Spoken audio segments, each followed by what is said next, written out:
এই হেক্সাসেই আমি প্রথমে আসি। হেক্সাসেই আমার প্রথম থেকে স্পোকেন ব্যাচ করেছিলাম, তারপর আইএলটিএস ব্যাচ করেছিলাম।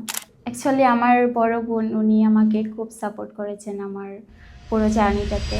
হ্যালো এভরিওয়ান, চলে আসলাম আবারও আরেকটি সফলতার গল্প নিয়ে। হ্যালো ম্যাম, কেমন আছেন? আলহামদুলিল্লাহ ভালো আছি ম্যাম। আপনি আপনার কেমন নামটা আছেন? ম্যাম? আমার নাম জাফরিন আক্তার। আচ্ছা ম্যাম, হেক্সা সাম্বর খানের কথা আপনি কিভাবে জানলেন?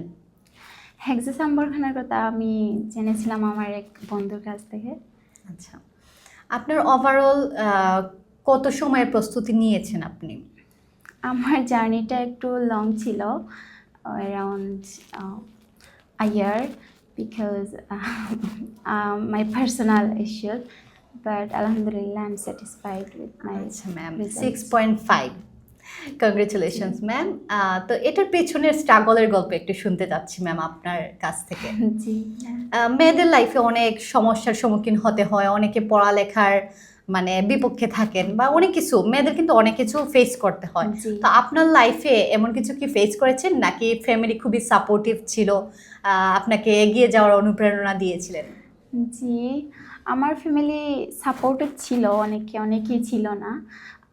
যদি বলি supportive person, I would say my sister. Actually আমার বড় বোন উনি আমাকে খুব সাপোর্ট করেছেন আমার পুরো জার্নিটাতে। আমি সত্যি কৃতজ্ঞ ওনার কাছে। আরও সাপোর্ট করেছেন অনেকেই, সাপোর্ট বুঝতে ছিল। পেরেছি ম্যাম, এই সাপোর্টটা আসলে দরকার মেয়েদের জন্য।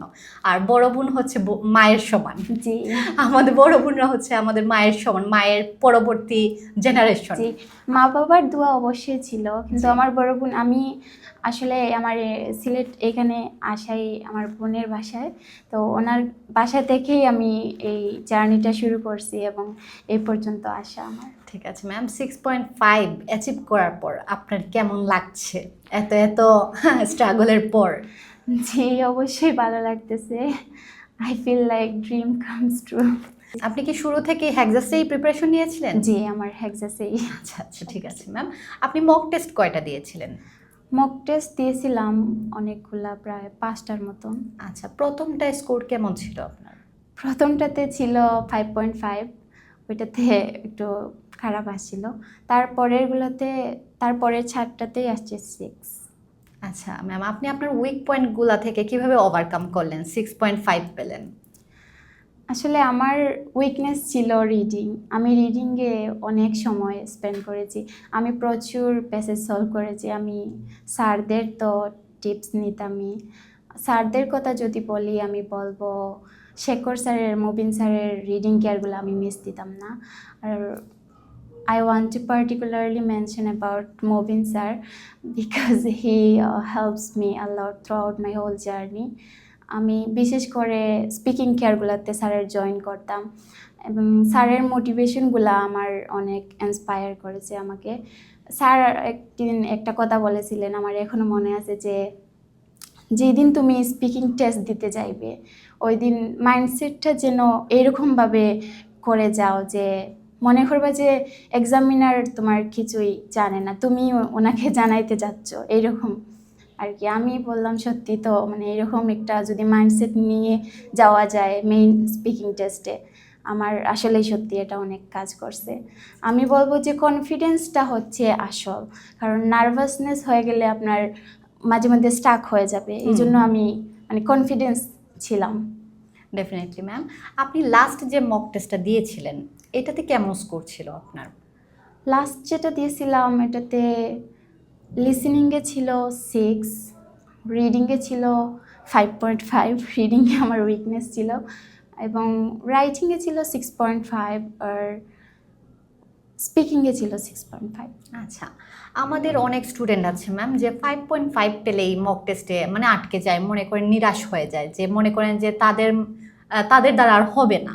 অনেক স্টুডেন্টরা এরকম মনে করেন, তো তাদের উদ্দেশ্যে আপনি কি বলবেন? মক টেস্ট আসলে হচ্ছে ম্যাম প্র্যাকটিস করার জন্য। মক টেস্ট অনেক সময় দেখা যায় সহজ হয়, অনেক সময় দেখা যায় একটু ডিফারেন্ট কোয়েশন টাইপ থাকে। তো এগুলো নিয়ে আমি আগে থেকেই আমি জানছিলাম আমার অন্য ক্লাসমেটদের কাছ থেকে, মানে এগুলো নিয়ে আমি ডিমোটিভেট হই নাই।